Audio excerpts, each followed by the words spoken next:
여러분들 예수님을 믿으십니까? 정말 믿으세요? 예, 맞습니다. 우리 예수님을 믿습니다. 예수님을 믿는다 하는 것은 무엇일까 하는 거예요.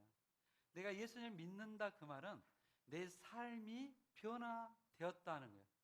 예수님을 믿기 전과 예수님을 믿은 후에 내 삶이 바뀌었다 할 때 내가 예수를 정말 믿는다 할 수 있는 거예요. 그래서 우리에게 복음, 예수 그리스도에 대한 복음, 그 복음이 우리 가슴속에 들어왔는데 그 복음이 우리의 삶을 변화시키지 못했다면 그것은 진정한 복음이 아닐 수 있어요. 복음이라는 것이 우리 가슴속에 들어오면 우리는 바뀔 수밖에 없어요. 복음이라는 것이 우리 가슴속에 들어오면 우리의 삶이 예수님 믿기 전과 믿은 후에 완전히 바뀌는 거예요. 그 복음이 살아있는 복음이고 우리는 그 복음을 진정 믿는다. 또 복음이 내가 받아들였다 할 수가 있어요. 근데 제가 목회를 하다가 이렇게 사람들과 많이 이야기를 하고 성경 공부를 하다가 가끔씩 물어볼 때 있어요. 사모님 아니면 성도님 구원 받으셨습니까? 구원의 확신을 가지고 계십니까? 그러면요 어떤 분들은 우물쭈물에 내가 구원 받았나? 이제 생각을 해보는 거예요. 또 어떤 분들은 구원 받았습니다. 그래요. 그러면 내가 물어요. 왜 구원을 받으셨다고 확신할 수 있습니까? 그럼 그가 말하기를 나 예수님 믿어요. 그래요. 예, 예수님 믿으면 구원 받는 거예요. 확신하는 거예요. 그런데 조금 더 들어가서 질문을 하면 그때부터는 우물쭈물해져요. 정말 예수님 믿는다는 게 무엇입니까? 예수님을 대해서 무엇을 믿으십니까? 예수님에 대해서 믿는다고 하는데 예수님의 믿는다는 그 내용이 뭔가요? 물어보면 그때부터 약간씩 당황해요. 그러면서 더 구체적으로 더 물어봅니다. 정말 구원 받으셨습니까? 그럼 이제 그때는 당황해가지고 좀 받은 것 같기도 하고 안 받은 것 같기도 하고 그렇다 그래요. 예, 우리의 삶이 바뀌지 않고 우리가 자신이 없으면 그래지거든요. 우리도 또 예수님을 믿고 내가 거듭났다고 말하기가 약간 두려울 때가 있어요. 어땠냐면 내 삶을 돌아보니까 내가 뭔가 좀 바뀐 것 같기는 한데 아직도 죄 속에 있는 것 같고 내가 뭔가 바뀐 것 같기는 한데 그래도 내가 자꾸 불안하고 누군가가 나를 바라볼 때 저거 예수 믿는다라고 확답을 줄 수 없는 그런 모습이 될 때 우리가 예수 안에서 거듭났다라고 말하기 어렵단 말이에요. 자, 오늘 이 야고보서를 보면서 여러분들이 그것을 완전히 깨트렸으면 좋겠어요. 여러분들이 복음을 듣고 이 야고보서를 보면서 우리가 진짜 거듭난 그리스도인인가? 아니면 내가 복음으로 확신을 가지고 사는 그리스도인인가? 여러분 한번 이 말씀을 통해서 여러분의 자신을 한번 점검해 보시는 시간이 되시기를 원합니다. 여러분 정말 구원받았고 내가 그 구원 속에서 내가 살아가는지 여러분 한번 보시기 바랍니다. 자, 이 야고보서는 누가 기록을 했냐면요. 야고보라는 사람이 기록을 했어요. 그래서 야고보서라고 말합니다. 근데 이 야고보는 누구냐면 예수님의 동생이라는 거예요. 예수님과 가까이 있었던 제자가 있었는데 그 제자는 한 43년도 정도 그때쯤에 이는 이미 순교를 했어요. 그래서 이가 기록할 수 있는 시간이 없었어요.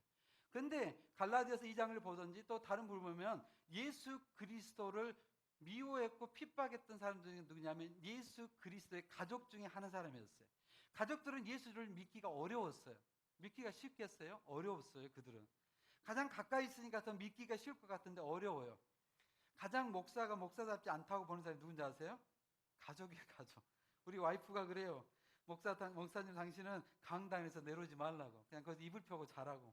왜? 여기가 있으면 목사다운데 내려가면 아니라는 거야. 왜? 자기한테 화낸다고. 자, 자기 가족들이 가장 어려운 거예요. 여러분들도요, 집에 가서 내가 정말 예수 믿는 사람 같아? 그러면 한번 와이프한테 물어보세요. 뭐라고 하는지. 그냥 대답 못하고 웃을 거예요. 예, 그러면 회개하시기 바랍니다. 예, 우리는 다 그래요. 그러니까 예수님을 가장 못 믿었던 사람이 예수님의 가족들이었어요. 그런데 예수님의 가족이었던 그가 나중에 예수님께서 부활하신 것을 만나고 난 다음에 그가 예수님 앞에 온전하게 헌신하는 거예요. 그래서 여기서 예수님의 동생이라고 하지 않고 예수님의 종이라고 말하는 거예요. 나는 예수의 그리스도의 종이다. 그러면서 이 복음을 쓰는 거예요. 이 복음을 쓰면서 그가 말하기를 누구에게 썼냐? 야고보는 흩어져 있는 12지파에게 문안한다 그래요.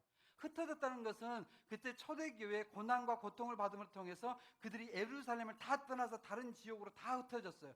근데 12지파, 그 말은 12지파가 다 흩어졌다는 그 말 아니에요. 누구냐면 12지파, 그 믿음의 그리스도인들, 예수를 믿는 사람들이 다 흩어졌는데 그들을 이제 믿음의 지파라고 말하는 거예요. 그렇다면 이 야고보서는 믿음의 사람들에게 기록된 거예요. 믿음의 사람에게 기록됐다면 오늘 나에게, 내가 예수를 믿고 산다고 하는 나에게도 이 말씀이 주어진 말씀이라는 거예요. 그래서 우리 모두는 이 말씀을 여러분들이 받으시기를 바랍니다. 자, 그래서 여기서 우리에게 말하는 주제는 뭐냐? 이 야고보서의 주제는 행함이 있는 믿음이라는 거예요. 믿음이 행함이 없으면 그 믿음은 죽은 것이다. 그래서 믿음으로써 바울은 구원을 받는다고 우리에게 말하는데, 믿음, 오직 그 믿음으로 우리는 구원을 받아요. 예수를 믿는 믿음으로. 그런데 그 믿음이 우리가 살아있는 믿음이 우리를 구원하는 것이지 죽어있는 믿음을 구원하지 못한다는 거예요. 그래서 행함이 없는 믿음은 죽은 믿음이다. 2장 14절에 보면 죽었다는 거예요. 그 죽은 믿음이 우리를 구원할 수가 없어요. 그러나 살아있는 믿음은 우리를 구원합니다. 그래서 여기 야고보서가 우리에게 계속 주장하는 것은 믿음으로 구원을 받지만 그 믿음이 살았다는 증거를 보여줄 수 있는 것은 우리가 행위가 따르는 것이다. 예를 들어서 내가 내 아이를 사랑한다고 하면 그 아이를 사랑하는 엄마 아빠의 행동이 따라가는 거예요. 그것이 진짜 사랑한다는 것을 보여주는 것이다 하는 것을 이 야고보는 끊임없이 우리에게 말씀을 해줍니다.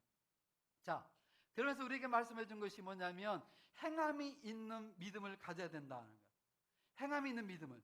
근데 행함에 있는 믿음을 갖기 위해서 첫 번째 우리에게 말씀해 주시는 것은 오늘 말씀이에요. 인내를 온전히 이루어야 된다는 거예요. 왜 인내를 온전히 이루어야 되냐? 우리가 행함이 있는 믿음, 그 하나님을 믿고 따라가는 그 믿음을 가져야 하는데, 이 땅에 살다 보면 모든 사람, 하나님을 믿든 안 믿든 모든 사람은 믿음의 시련이 우리에게 다가온다는 거예요. 믿음의 시련이 우리에게 다가오는데 그 믿음의 시련을 당할 때 온전하게 우리가 기뻐하라는 거예요. 어떻게 시련이 오는지 기뻐합니까? 별로 안 기쁘잖아요. 그런데 하나님께서는 기뻐하라는 거예요. 왜 기뻐하냐? 그 믿음의 시련이 다가오는데 그 믿음의 시련 가운데 숨겨져 있는 보화가 있다는 거예요. 그 보화가 있는데 그게 뭐냐면 우리에게 인내를 만들어주는데, 그 인내를 우리가 온전하게 이루었을 때 그 인내가 우리 자신을 온전케 만들어줘서 구비하여서 완벽하게 만들어줘서 조금도 부족함이 없는 것으로, 없는 사람으로 우리를 만들어주기 때문에 그 인내가 너무너무 중요하고, 그 인내를 이루기 위해서는 믿음의 시련이 올 때 그것을 참고 인내를 가질 때 그것이 이루어진다 하는 이야기예요. 자, 그래서 인내를 우리에게 가지라고 합니다. 자, 근데 인내가 무엇일까요? 우리 인내 이야기에서 많이 알죠. 인내가 무엇일까요? 인내라는 것은 사전을 보면 그래요. 참을 수 있는 능력이라는 거예요. 능력. 참을 수 있는 능력 혹은 참을 수 있는 힘, 그것이 인내라는 거예요. 인내. 그런데 성경에서 말하는 인내는요, 그것보다 조금 더 넘어가는 거예요. 거기 넘어가요. 성경에서 말하는 인내라는 건 참을 수 있는 능력과 힘을 하지만 그것보다 조금 더 넘어가서 성경에서 말하는 인내는 하나님을 신뢰하는 그리스도인들이 가질 수 있는 지구력. 어렵고 시련과 고난이 우리에게 다가오는데 하나님을 신뢰하는 그리스도인들이 그 시련과 고통을 끝까지 참아낼 수 있는 지구력, 그것을 인내라고 말하는 게 인내. 성경에서는 그렇게 말해요. 인내라는 것은 하나님을 신뢰하는 그리스도인들이 가질 수 있는 그 지구력 같은 것, 영적인 그 능력들, 힘, 그것보다 지구력, 곧 인내라 말한다. 그 인내를 우리에게 가지라고 하죠. 자, 그런데 우리가 욥기를 보면 그 사람의 그 모습이 나와요. 이 땅에서 가장 인내하고 지구력을 가졌던 사람은 아마 욥이 아닐까 그렇게 봅니다. 이 욥이라는 사람은요, 좋은 신앙을 가졌어요. 얼마나 좋은지 하나님께서 자랑할 만큼 그런 신앙을 가졌어요. 근데 이 욥이 그런 아름다운 신앙을 가졌음에도 불구하고 그 욥에게도 고통의 문제가 있더라는 거예요. 거기에 시련이 다가오더라는 거예요. 그래서 욥은 그 고통 앞에서요, 괴로워하고 갈등을 하며 너무 힘들어요. 벅차워요. 하지만 욥은 그 고난 속에서 괴로워하기만 한 것이 아니라 그 욥은 시련 속에서 믿음으로 인내해내는 것을 우리가 보는 것이 욥이에요. 이 욥이 그 이야기를 해주는 겁니다. 믿음으로 인내했다는 것은요, 욥이 믿음으로 인내했다는 것은 욥이 이미 알고 있었던 것, 곧 믿고 있었던 하나님에 대한 신앙, 하나님에 대한 신앙의 고백을 놓지 않고 힘든 중에서도, 그 고난 중에서도 끝까지 그 주님을 붙들었던 것, 그것을 말하는 거예요. 그래서 욥은 인내의 사람, 그 고난 속에서 지구력을 가졌던 사람, 끝까지 믿음으로 승리했던 사람이라고 욥을 말하고 있어요. 즉 욥은요, 하나님 앞에서 자기의 고통의 문제를 신앙적인 이해로 보고 그런 낙타들, 그런 양들을 몇천 마리가 한꺼번에 다 빼앗겨버리고 맙니다. 그 모든 재산을 잃어버리고 10명의 자녀를 잃어버리고 극한 슬픔과 고통 속에서 욥은 이런 고백을 합니다. 내가 모태에서 적신이 나왔사온즉 또한 적신이 그리로 돌아갈지어다. 주신 자도 여호와시니 취하신 자도 여호와시니오니 여호와여 그 여호와의 이름이 찬송을 받으실지어다. 그래요. 지금의 성경은 내가 모태에서 알몸으로 나와서 알몸으로 돌아가는 것은 당연하니 여호와 하나님께서 나에게 많은 걸 주었다가 가져가는 것도 당연한 것입니다. 그러면서 그 고백을 하고 있어요. 자, 우리가 여기에서 보면 그 욥의 신앙, 욥이 그 고난 가운데서도 끝까지 여호와 하나님에 대한 신앙의 그 고백을 잃어버리지 않고 붙들고 그래서 끝까지 나아가는 그 지구력, 그 인내를 여기에서 보여줍니다. 욥은요 너무 고통스러워서 그가 하나님 앞에 부르짖고 기도했던 사람이에요.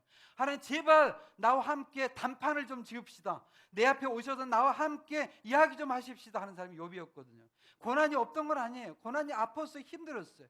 그가 얼마나 고난스러웠는지 그가 기도하기를 내가 하나님을 찾기 위해서 앞으로 가고 뒤로 가고 옆과 옆을 다 보아도 오른쪽과 왼편을 다 보아도 그 주님이 보이지 않는다고 그가 애통해하면서 힘들었던 사람이 욥이었단 말이에요.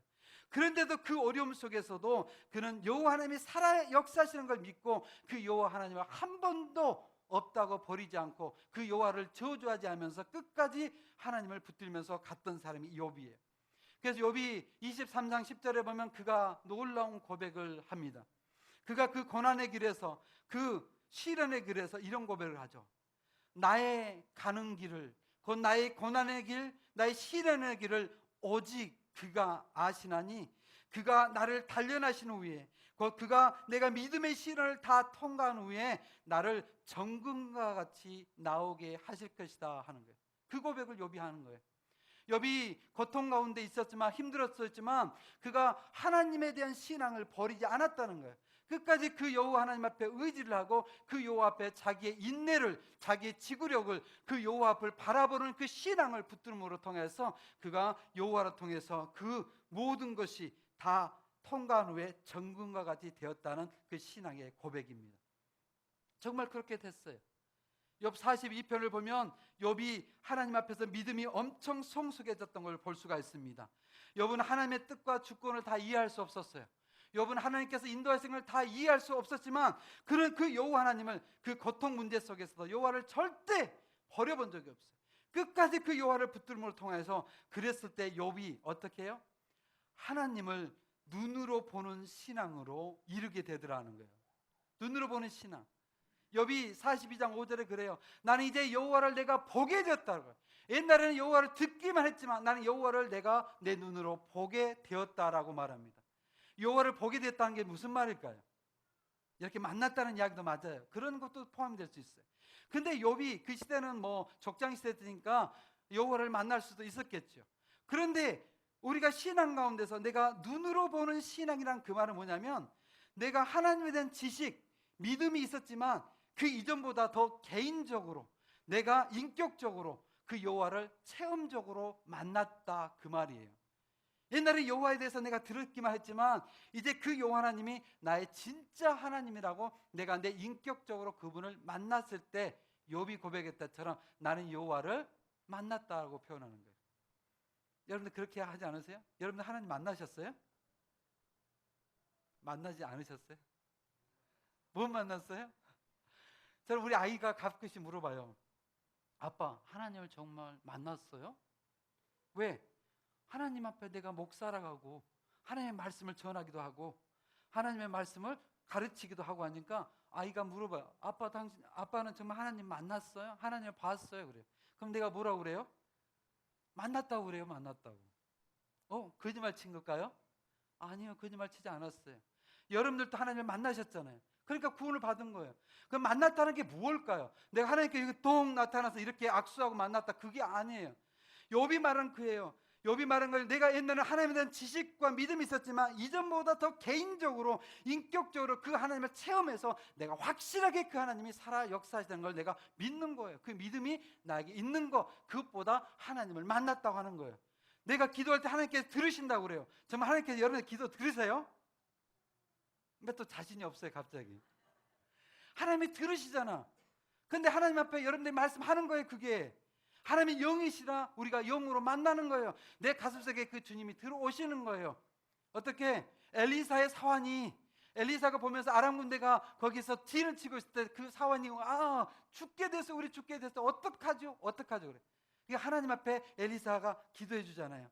하나님 이에 영안을 열어주옵소서. 영화를 열어주니까 거기에 천군천사가 가득한 거예요. 그걸 보면서 하나님이 함께한 거예요. 그거 아는 거예요. 하나님을 직접 못 봤어요, 그는. 그러나 하나님께서 그와 함께한 것을 그가 체험한 거예요. 그게 하나님께서 우리와 함께 하시는 신앙, 눈으로 보는 신앙이라고 말하는 거예요. 욥이 그 신앙을 누리는 거예요. 어쩔 때 하나님 앞에 그 믿음을 가지고 자기가 고백했을 때 하나님께서 내가 이 길을 갈 때, 내가 이 고난의 길, 시련의 길을 갈 때 그 여호와에 대한 신뢰를 저버리지 않고 그 여호와를 바라보면서 끝까지 그 인내와 지기력을 가지고 갔을 때 하나님께서 자기를 정금과 같이 만들으셨다, 그 믿음을 가지고 살아갈 때 하나님께서 그에게 그 은혜를 주실 줄로 믿습니다. 우리는 그거예요. 그래서 욥기 42장 12절 이후를 보면요, 욥의 결말을 보는데 그 결말을 하나님께서 엄청 축복하셨다고. 엄청. 그가 처음에 가졌던 재물의 갑절을, 그 갑절을 그에게 축복하시면서 우리에게 보여주는 게 뭐냐면 욥의 아름다운 결말, 그 욥의 아름다운 결말은 우리 성도들의 신앙에 모든 인내와 지기력을 가지고 살아갔던 우리 성도들에게 결말이 그렇게 축복하실 것이라는 약속을 보여주시는 거예요. 여러분들 믿으세요? 별로 안 믿는 것 같은데. 믿고 싶은데 잘 안 따라오죠 지금.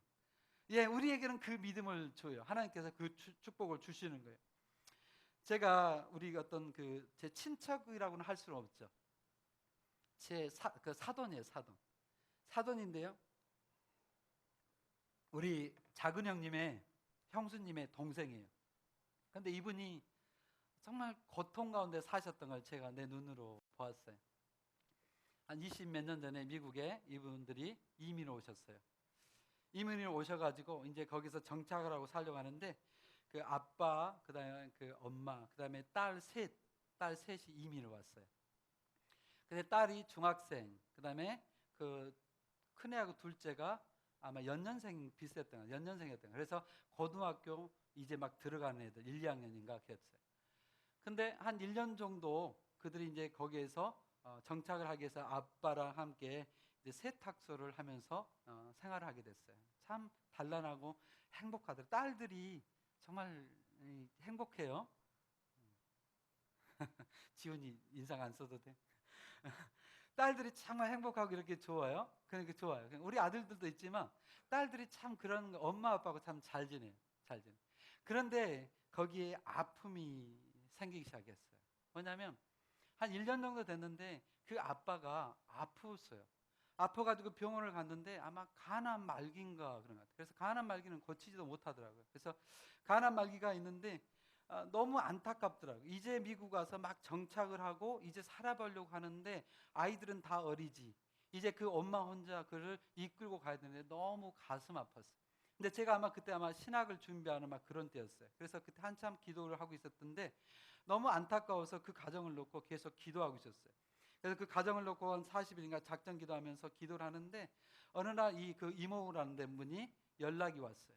이모가 뭐라 하냐면, 삼촌, 지금 이제 병원에서 이제 마지막이 됐다고 합니다. 모든 것이 다 끝났다고 하는데 이제 이 산소호흡기만 띄면 끝이라고 합니다. 이걸 어떻게 해야 합니까? 병원에서는 오히려 고통 주지 말고 산소호흡기를 띄라고 하는데 어떻게 할까요? 저에게 물어보더라고요. 저 난감하더라고요. 어떻게 대답을 할지. 저 이제 신학을 가려고 기도하고 자기 가정을 놓고 기도해 주니까 제게 글을 상담을 온 거예요. 그래서 제가 그냥 단호하게 말했어요. 뛰지 말라고, 그냥 산소호흡기. 왜? 우리 하나님께서 어떤 마지막의 기적을 어떻게 하실지도 모르니까 생명은 하나님께 달려있으니까 하나님께서 마지막에 데려가실 때까지 우리는 그냥 기도하자고, 그러면서 그 기도가 응답할 수 있지 않겠냐. 죽어 있는 자도 살리신 분이 하나님이시라면 마지막까지 어떤 기적이 있을지 모르니까 기도하자고 그랬어요. 그리고 글을 놓고 정말 40일 동안 작정하면서 제가 본당에 들어가서 한두 시간씩 계속 기도했어요. 매일 저녁에. 그러니까 그 기도를 하니까 확신이 오더라고요. 내 마음속에. 뭐냐면 내 마음속에 와요. 왜냐하면 나을 것 같아. 나을 것 같아가지고 자신에게 말했어. 걱정하지 마세요. 우리 끝까지 기도하자고. 기도하자고 했는데 정말 나은 것이 아니라 돌아가셨어요. 정말 가슴 아프더라고요. 정말 좌절스러웠어요. 너무 좌절스러웠고, 내가 기도해갖고 그 능력으로 나타나는 것도 내가 바랬지만 나 그걸 바라는 것이 아니라 정말 하나님 앞에 끊임없이 눈물을 흘리고 기도할 때, 내가 그를 놓고 함께 울어주고 정말 가슴 아픈 심정으로 기도할 때 하나님께서 긍휼을 내려주셔서 고쳐주기를 원했어요. 나의 능력이 있는 거 아니야. 나는 능력 없어요. 그래서 하나님의 긍휼이 그에게 임해서 고쳐주기를 바랬는데 돌아가신 거예요. 너무나 좌절스러웠어요. 너무나 아팠어요. 가슴 아팠어요. 근데 더 아픈 건 뭐냐면 그 가정을 바라보는 내 눈이었어요. 그 아이들, 이제 여자아이들 3명이 미국 땅에서 아빠와 함께 살아가도 어려운 그 땅에서 이제 그들이 그 삶을 영위하면서 살아갈 때 너무 가슴 아프고 애달팠어요. 어떻게 도와드려야 될까? 우리 청년부에서 어떻게 도와줘야 될까? 우리들이 어떻게 그들을 놓고 기도해 줄까? 교회에서 고민하고 우리 그 형들은 그들을 용돈도 줘가면서 막 그랬어요. 그렇게 고통스럽게 그 아픔을 맞이할 수밖에 없었어요. 그런데요, 그 아이들이 너무나 의지할 것도 없고 할 것도 없으니까 제 형수님에게, 그 다음에 큰언니에게 의지하면서 살아가, 그들에게 뭔가를 좀 바라보고 다른 청년들이 용돈 줘가면서 그렇게 했던 그 아픔을, 그 길을 걸어가야만 했어요. 그런데 이 아이들이요, 그 안에서 똘똘 뭉치는 거예요. 자기들의 자매들이 하나가 되는 거예요. 엄마와 함께 세탁소를 이끌어가요. 그러면서 그들이 학교를 다니면서 공부를 하면서 또 교회를 다녀요. 지금 캠브리지 한인교회는 김태하 목사님 하고 있는 그 교회 청년부를 이들이 나가면서 새벽마다 그 고통스러운가, 그 일을 해야 되고 또 학교를 다녀야 되고 하는데도 새벽마다 그곳에 가서 기도하는 거예요. 하나님을 붙드는 그 가정이 됐어요. 그들이 하나가 돼 똘똘 뭉치는 거예요. 그래서 엄마 아프고 엄마가 힘드니까 자기들이 세탁소 끝나고 학교 끝나면 세탁소 일하고, 어때는 한국 식당에 가가지고 거기에서 알바하면서 웨이트레스에서 일하고, 그렇게 하면서 막내를 그 다음에 그들이 키우면서 그들이 자라더라고요. 그런데 내가 몇 달 전에 우리 누님이 왔을 때 그 가정의 이야기를 들었어요. 그 가정이 얼마나 축복받은 이야기라요. 그분들이 그렇게 살았어요. 얼마나 힘들게 살았는지 몰라요. 그 큰애는요, 생활을 유지하기 해가지고 어려우니까 미국에서 군대를 들어간 거예요. 여자아이가 군대에 들어가가지고, 그것도 정식 군대가 못 되고 예비군 군대가 있어요. 그곳에 가서 그가 돈을 벌면서 엄마를 돕고 살았고요. 둘째는요, 고등학교 다니면서 공부하면서 웨이트레스 일하면서 그걸 해가지고 그가 하버드 학교를 들어가요. 얘가 하버드를 들어갑니다. 근데 이 하버드를 공부를 하면서 그 다음에 일을 하면서 해야 되니까 졸업을 어려운 거예요. 졸업을. 그래서 그가 하버드를 아마 6년인가 7년 만에 졸업을 해요. 그러면서 물어봐요. 어떻게 할까? 삼촌, 그것을 내려놔야 됩니까? 아니면 계속 공부해야 됩니까? 그래서 단호하게 그랬죠. 힘들어도 끝까지 공부해라. 끝까지. 들어가기도 어려운데, 다른 애는 들어가고 싶어도 어려운데 너는 거기에 들어갔지 않냐? 어떻게 해서라도 맞춰라. 그래서 맞췄어요. 그가 마치고 지금은 조지아에 있는 IBM의 그 매니저로 일하고 있다고 그래요. 매니저로. 하버드를 마치고. 막내는 어떤 건지 아세요? 막내는, 이 녀석은요, 여자아이가 키도 조그만해요. 조그만한데 그가 욕심이 얼마나 많은지 하나님 앞에서. 그래서 그가 고백하기를 자기는 바이올로지를 공부하고 나중에 메디컬을 공부하는 의사가 된대요. 근데 의사가 되는데 그가 그냥 의사가 아니라 그냥 스페셜 서전 해가지고 정말 섬세하게 수술을 해야 되는 그 부분에 들어가겠다. 거기 들어가면 왜 거기 갈래? 그랬더니 그가 도전하고 싶다는 거예요. 그러면서 거기를 졸업을 하고 의사가 되면 연봉이 40만 불, 4억이 넘어요. 4억이 연봉이. 그런데 전번에 누님한테 들으니까 그들이 버지니아 쪽으로 이사 왔대요. 버지니아로 이사 와가지고 그가 이제 마지막 이제 그 의사, 뭐라고 하나요? 마지막에 레전트라는 그걸 거의 마치는 것까지 갔다고 그래요. 그리고 버지니아 이사해서 아파트를 사는데, 저희 누님들이 옛날에 용돈을 줬던 그 가정인데 지금은 누님이 집에 놀러 오라 해서 갔더만 세상에 얼마나 축복받아 사는지. 아파트가 지금 사는데 놀라지 마세요. 12만 페소가 넘는 걸 샀는데 거기 렌트비가. 그래서 돈이 아까워서 그냥 집을 사겠다고 그랬대요. 근데 그 이야기를 들으면서 내 마음이 너무 감사한 거예요. 너무 감사. 왜? 내가 알거든요. 그들의 눈물을. 내가 보았거든요. 그들의 아픔을. 아버지를요. 그 미국 땅에 그 땅 하나도 없는 그곳에서 자기들이 돈을 사가지고 그 교회에서 도와줘가지고 그 땅 한 평 사가지고 거기다 아버지를 묻는 것을 내가 보았거든요. 그들이 그 눈물을 흘렸던 걸 보았단 말이에요.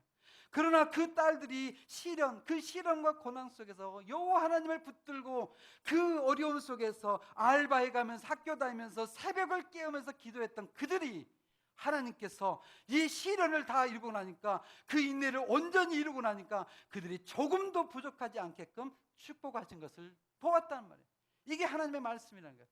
이게 하나님의 살아 역사하신다는 거예요. 물질이 하나님께서 우리에게 주신 축복일 수도 있지만 그것이 다는 아니에요. 어떤 이 가정은 물질 때문에 시험을 받아서 시련을 받아서 물질을 허락해 주셨던 것 같아. 그러나 또 다른 사람들은요 다른 걸로 축복하셔요. 그런데 이들이 물질에 엄청 이렇게 축복받고 그 가정이 축복받았는데 세상에 셋이 다 결혼을 못했어. 다 30대 중반인데 결혼을 못했어. 그러니까 다 다르더라고. 어떤 시련을 따라서 거기에 내가 인내를 이루어내느냐가 거기에 대한 하나님께서 온전하게 주시더라고요. 하나님께서 그걸 우리에게 주시는 거예요. 사랑하는 성도 여러분들, 오늘 여기에 말씀 속에 그 이야기예요. 하나님께서 우리에게 시련이 다 다가오는데 믿음의 시련은 우리에게 인내를 만들어내고 그 인내가 우리를 온전케 만들어줘서 우리가 조금도 부족함이 없게 만들어주신다는 거예요. 믿으십니까? 아멘. 자, 그러면 우리는 다 믿음의 이 인내를 온전하게 이루고 싶어요. 근데 우리는 이루고 싶은데 다 못 이루어요. 어떤 일을 이룬 자도 있는가 하면 어떤 일은 이루다가 좌절하고 무너져 버리기도 해요. 그러면 하나님께서 가르쳐 주는 거예요. 이 인내를 이룰 수 있는 방법이 뭐냐? 이 인내를 통해서 우리가 온전해져서 하나님의 그 구비한 걸 다 갖출 수 있는 은혜를 축복을 주시는데 이걸 다 이루고 싶은데 우리는 연약해서 못 이룬단 말이에요. 그래서 이룰 수 있는 방법을 하나님께서 주셨는데 그것이 5절의 말씀이 5절. 자, 보십시다. 5절. 자, 시작.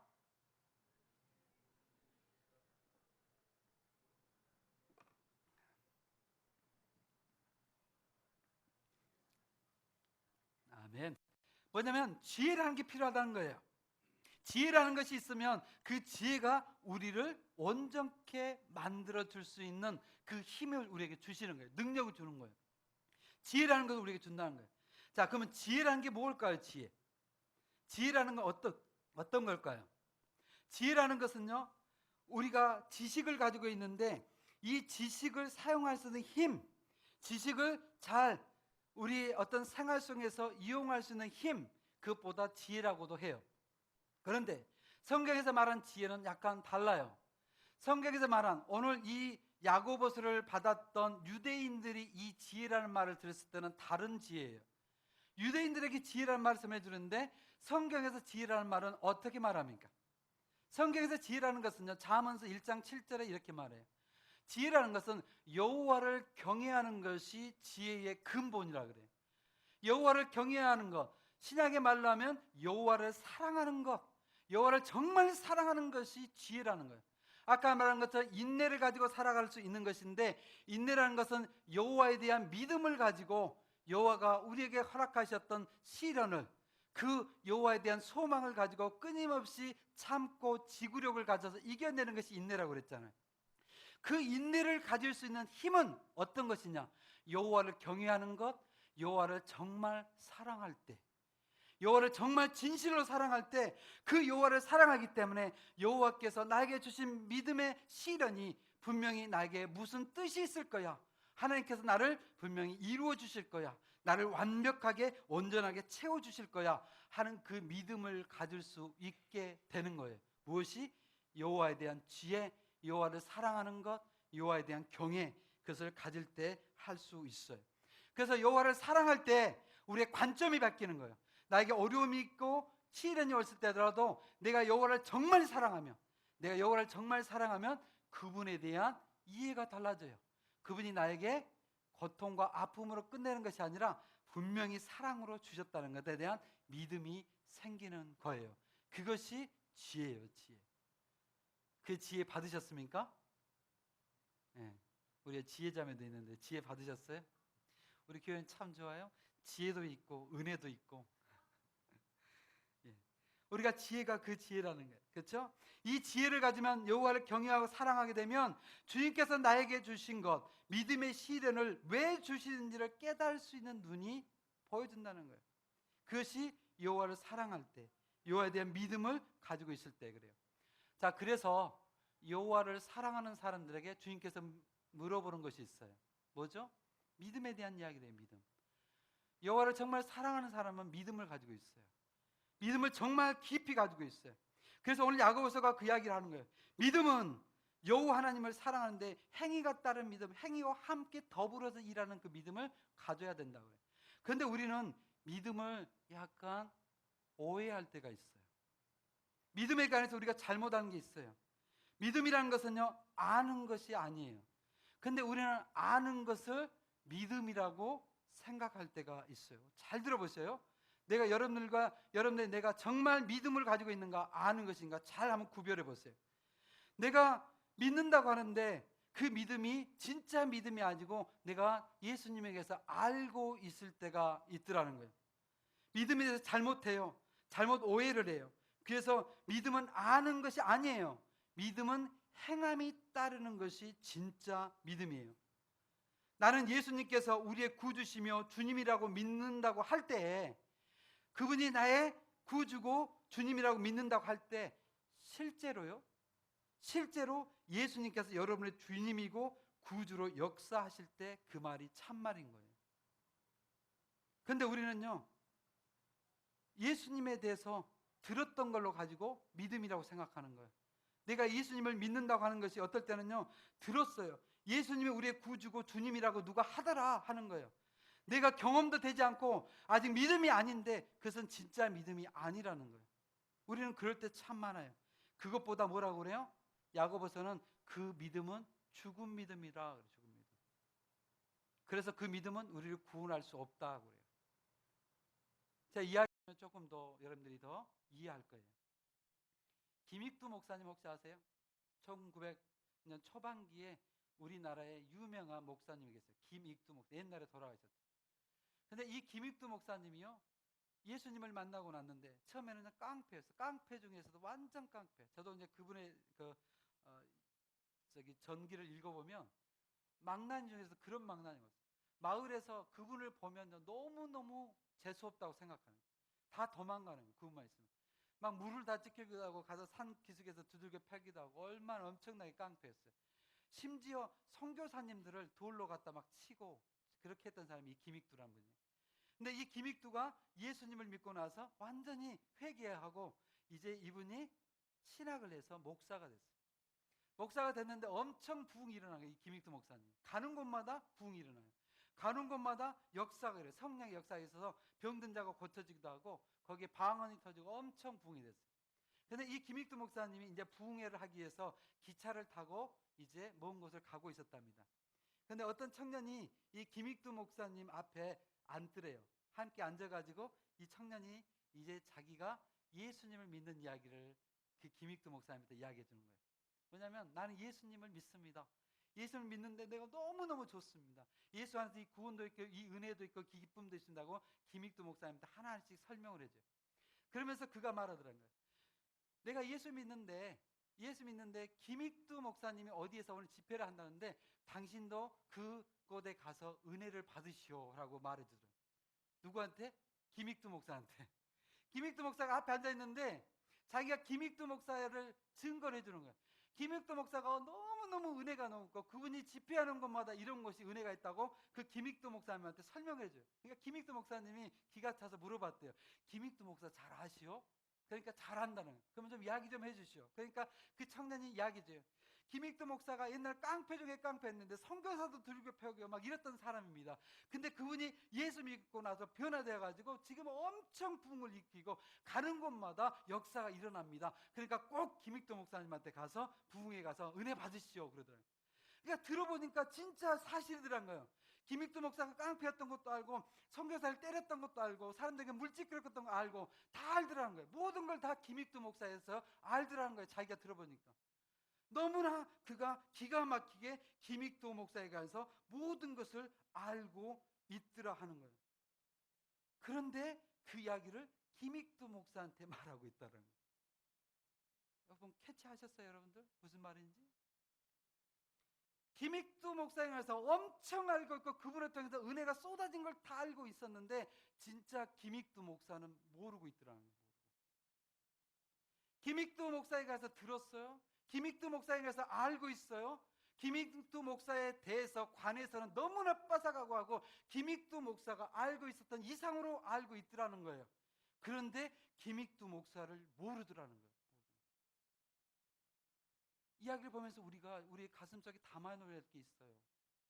예수 그리스도에 관해서 너무나 잘 말해요. 예수 그리스도를 앉혀놓고 우리가 말할 정도 있어요. 예수 그리스도는 이 땅에 태어나셨고요, 십자가에서 고난당하셨고요, 그분은 십자가에서 죽으셨고요, 그분은 부활하셨고요, 승천하셨고 재림하실 그분이라고 우리는 말할 수 있어요. 예수 그리스도까지 앉혀놓고 말할 수 있을 만큼 우리는 너무나 잘 알고 있어요. 그런데 예수를 아십니까? 예수를 모르면요 그 구원이 없어요. 김익두 목사에 가서 너무나 잘 알고 있어도 그분을 알지 못하면 김익두 목사가 자기 앞에 앉아 있어도 그분과의 은혜의 말을 나눌 수 없을 정도가 되듯이 내가 예수 그리스도를 알고 있다 할지라도 예수 그리스도에 관해서 얼만큼 깊은 이야기를 한다 할지라도 그 예수 그리스도가 나에게 정말 체험적으로 예수 그리스도가 나의 하나님이라는 것이 확증이 없다면 그것은 믿음이 아니라는 거예요. 야고보서 말하기를 그 믿음은 죽은 믿음이라는 거예요. 여러분들이 한 장만 넘으면 2장 14절 그렇게 말해요. 내 형제들아 만일 사람이 믿음이 있노라 하고 행함이 없어 무슨 유익이 있느냐? 그 믿음은 능히 자기를 구원하겠느냐? 17절에 이와 같은 행함이 없는 믿음은 그 자체가 죽은 것이다. 믿는다는 그 말을 우리가 조심하게 사용해야 된다는 거예요. 19절에 뭐라고 그래요? 2장 19절에 마귀들도 안다는 거예요. 귀신들도 믿고 떠느니라. 귀신들도 믿는다라고 표현했거든. 믿음이라고. 성경이 말하기를 귀신들도 하나님의 믿음이 있다라고 말해요. 그 믿음은 죽은 믿음이다. 그 믿음은 살려낼 수 없다는 거예요. 없다는 거. 그럼 우리는 어떤 믿음을 가져야 되냐? 오늘 말한 정말 하나님이 살아 역사하시다는 그 사랑, 그 하나님에 대한 확실한 믿음, 그 욕과 같이 그 하나님을 끊임없이 내가 그 여호와에 대한 신뢰와 사랑을 가지고 내가 그 여호와 하나님 앞에서 내가 지구력으로 인내로 끝까지 참고 그래서 온전한 인내를 만들어서 내가 온전하고 구비안된 그 모습이 되어서 조금도 부족함이 없는 사람이 되어가는 것, 그것을 갖고 믿음의 신앙생활을 할 때에 우리에게 구원이 있다라고 말합니다. 사랑하는 성도 여러분, 좀 두렵게 들으십시오. 저는요 우리 평강교회 성도들이 다 구원받았으면 좋겠어요. 그래서 평강교회 교회 다니면 목사의 고난이라면 다 써서 구원받았다고 다 주고 싶어요. 해드리고 싶어요. 그런데 사랑하는 성도 여러분들, 목사가 줄 수 있다면 얼마나 좋겠어요. 근데 그게 안 되는 거예요. 어떻게 해요? 여러분들이 씨름해서 여러분들이 개인적으로 그 주님을 정말 사랑하는, 그래서 그 여호와 하나님께서 여러분들의 참된 구세주가 되어가는 것, 그때 확실한 구원이 있습니다. 여러분 꼭 그렇게 되시기를 축복합니다. 하나님은요 진실로 사랑할 때 시련이 다 다가와요. 하나님을 바라보면서 인내를 이루시기를 바랍니다. 그래서 하나님을 사랑할 때 그 하나님에 대한 신뢰, 그래서 그 지혜를 통해서 여호와 하나님 앞에 다 구원받는 여러분들이 되시기를 축복합니다. 기도하겠습니다.